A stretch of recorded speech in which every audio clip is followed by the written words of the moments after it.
Okay guys, this is the first part of section 2.3. Need to remind you guys how to do long division and synthetic division before we go on and actually do the rational zero theorem. So to remind you how to divide doing long division, you don't try and divide it into everything at once. You're only going to pick out the first part. You ask 3 goes into the first two things how many times. So in this case it would be 3. And you write it in a specific location up above. Then 3 times 3 is 9. And the piece that a lot of kids always forget is then you subtract this. So you have 2. Then you bring the next thing down. 3 goes into 25 how many times? Well, the closest thing would get you 8. 8 times 3 then is 24. Once again, you're going to subtract. And you have 1. That's your remainder. So your answer is 38 and a third. Or 38 and a third. Okay. Doing long division, you're not going to try and divide all of this into all of that all at once. You're just going to take it in steps. X times what gives you x squared. X. And you write it in the specific location. Then you ask x times everything that's up front. X squared minus 3x. Just like before, you're going to do subtraction here. So when you subtract this, x squared minus 3x, you're in effect changing the signs. So you're going to change the signs in these things because you're subtracting. So you got 8x, and now bring the next thing down, and you repeat the question. X times what is 8x? 8. 8 times everything now. 8x minus 24. Change the signs. And then that's 13. So your answer, let me get rid of that.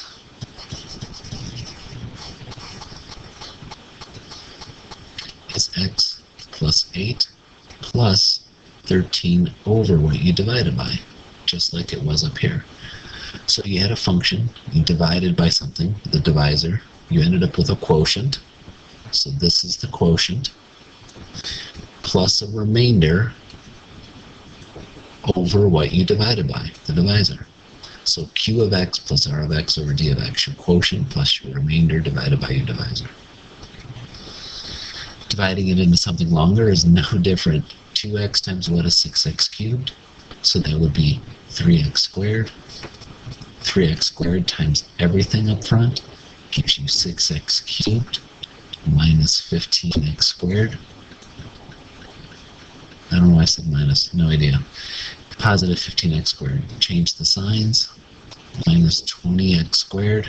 Bring just the next thing down. 2x times what will give you this? Minus 10x. 1 second. Okay guys, sorry for the interruption. And so I brought the next thing down, and then you re-ask 2x times what is minus 20x squared, so then it was minus 10x. Now minus 10x times everything, minus 20x squared, and then that would be minus 50x. Change the signs because you're subtracting. And so what would that be? 28x plus 24. 2x times what gives you 28x, and that will be 14, so plus 14. 14 times everything up front, 28x, and then that would be what, 70? Feels like I did an arithmetic error here. I don't think so though, because that would be minus 50, change the sign. 30, yeah, 28, isn't it? 50 minus 22, I change that to a 4, bring the 1 over, 8, 28. Yep, okay. Change the signs. So if it was 20, they would bring me down to 50, 4 more, so 46, minus 46, I think. So assuming I can do my arithmetic, which is always questionable. 3x squared minus 10x plus 14. Plus the remainder over your divisor. 1 second, I gotta pause the video. Okay, guys, let's try finishing this one up. So let's see what we got. All right. When pieces are missing, you're welcome to rewrite it with zeros in place of what's missing. So you have a 0x plus 5. Some kids like doing this, some kids hate it. It really depends on your personal preference. Plus 0x squared, the x squared's missing, minus 21x plus 24. It really depends on your personal taste, okay? I'm going to do it without having placeholders and just go for it. 2x squared times what is 6x cubed? So that would be 3x. 3x times all this, 6x cubed plus 15x. Subtract, this is gone, minus 36x plus 24. Then we ask the question, well, look at this. This remainder is smaller than this divisor. You're done.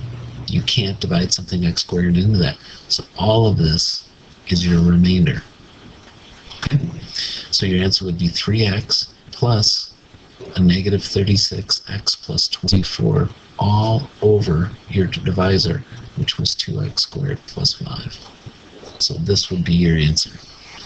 Okay, scooting over, synthetic division. It's a whole lot faster, but the limitation is you could only do it when you're dividing by something that's linear. Linear means the degree of your exponent, the biggest exponent, whoops, y is equal to x minus 3. You guys know that thing's a line. When you're dividing by a line, you're welcome to do synthetic division. When what you're dividing by is not a line, not linear, you can't do synthetic division. Initially, this is going to sound like, why am I bother bringing this up? But the number that you write out in front is what makes it 0. Again, you may go, okay, that's pretty simple, but I'm going to make it a little harder in a minute. A 3 goes out front, and all the coefficients here, I don't know why I put 1s there, let me get rid of them. All the coefficients get written in front. So 1, 5, negative 11, and you drop this 1 down. That's the setup. And now you multiply. 3 times 1 is 3. You're simply adding these together. 3 times 8 is 24, and you're simply adding these together. And this goes remainder number x. So your answer is 1x plus 8 plus 13 over what you divided by, x minus 3. That would be your answer, translated from those numbers. When you have something missing, you have to put a placeholder. In long division, it doesn't matter. Again, you set up what makes this 0, so x equals negative 2. So negative 2 is out front, and you have to have a placeholder of 0x. 4, 1, 0, 1. Drop the 4, then start multiplying. So that would be negative 8, negative 7, that would be 24. Whoa, why did I say 24? Holy cow, you think it's the end of the day or something. Okay, 14, how about that? 14, yikes, it's a 4. That would be negative 28, so then negative 27. And you start counting here, remainder, number, x squared. So your answer is 4x squared minus 7x plus 14 minus 27 over what you divided by, which was x plus 2. Okay? When it's longer, you just do it. So what makes this 0? X plus 2 is equal to 0. X is equal to negative 2. Negative 2. 6. Negative 5. Negative 22. 24. Drop the 6. So that would be negative 12. So that would be negative 17. So what's that? 34. So then 12. Negative 24. 0. And I know this is going to sound really annoying right now when your remainder is 0. I still would like you guys to write the remainder. So remainder number x squared, so 6x squared minus 17x plus 12 plus 0 over x plus 2. Why I'm asking you to do that will hopefully become apparent in the future chapters. A couple notes: when your remainder is 0, it means the thing divided in there evenly, meaning that there wasn't a, well, okay, there is a remainder, the remainder is 0, but in other words, this thing would factor and this would divide into there evenly and cancel out. I know that just made a mess, and I probably shouldn't have even brought it up, but that idea is something we're going to talk more about in the second part of 2-3. For tonight's homework assignment, you guys only need to do long division and synthetic division. The only other possible thing I could bring up probably is going to get us far afield, but say you had 3x plus 2 as what you're dividing by. Remember, it's here what makes it 0. 3x is equal to negative 2 divided by 3. This is the number that you put out front. Okay? And then I also need to talk to you about what you do with this when you're done. But my hunch is I didn't give you any problems where you had to divide with a fraction. So, understand that's why I just made the big deal about it's what makes this 0, and I was setting them equal to 0 to do it, is because sometimes it's not exactly that straightforward. Alright, that's it.